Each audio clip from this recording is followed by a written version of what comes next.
4 questions qui appellent 4 réponses et qui pourront être très rapidement faites, quasiment par oui ou par non.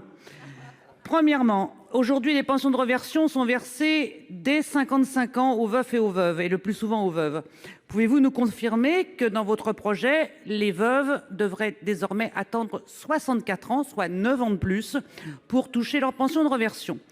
Deuxièmement, trouvez-vous juste d'exclure les ex-conjoints divorcés du bénéfice de la pension de réversion?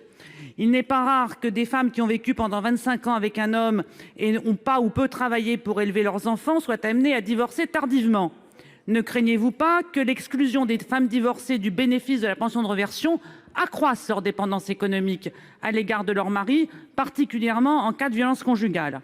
Troisièmement, vous mettez en avant votre volonté de relever à 1 000 € le minimum de pension. Mais si j'ai bien compris, à condition qu'il y ait eu une carrière complète. Pour ma part, je n'ai toujours pas compris ce qu'est une carrière complète dans un système à points. Est-ce que vous pouvez nous le dire précisément et rapidement? Enfin, 62% des fonctionnaires sont des femmes.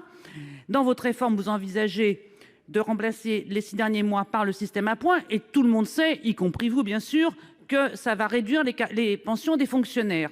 Comment pouvez-vous à la fois réduire les pensions de 62% des femmes qui sont fonctionnaires et en même temps prétendre que votre réforme ne va pas pénaliser les femmes?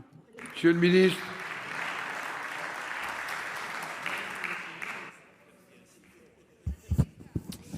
Alors un petit mot sur la réversion d'abord. Il y a une réflexion avec un rapport IGAS qui avait été annoncé par Jean-Paul Delevoye sur le sujet, pour qu'on puisse regarder quel type de conséquences cela. Donc ça fait partie des éléments qui doivent être regardés encore.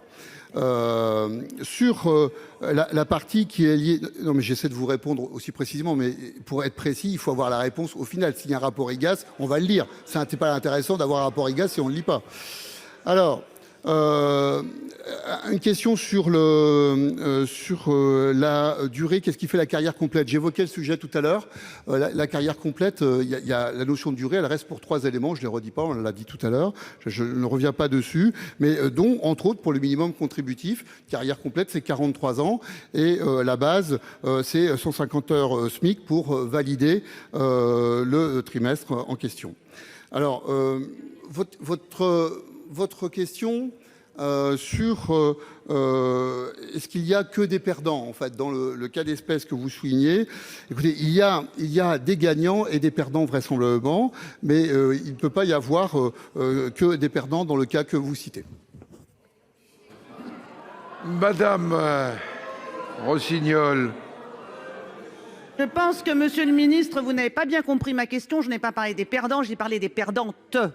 C'est-à-dire des femmes de cette fameuse grande cause du quinquennat, cette grande cause qui est en train de s'effondrer dans votre réforme des retraites. Si j'ai bien compris, donc vous attendez un rapport IGAS pour savoir si vous allez passer la pension de réversion à 64 ans, vous ne le savez toujours pas, vous vous moquez de qui à cet instant précis? Vous n'avez pas répondu sur l'exclusion des femmes divorcées des pensions de réversion et la manière dont vous les exposez aux violences conjugales en les maintenant dans la dépendance économique de leur mari. Vous n'avez pas non plus répondu sur les femmes fonctionnaires. En fait, vous n'avez répondu à aucune des 4 questions que je vous ai posées.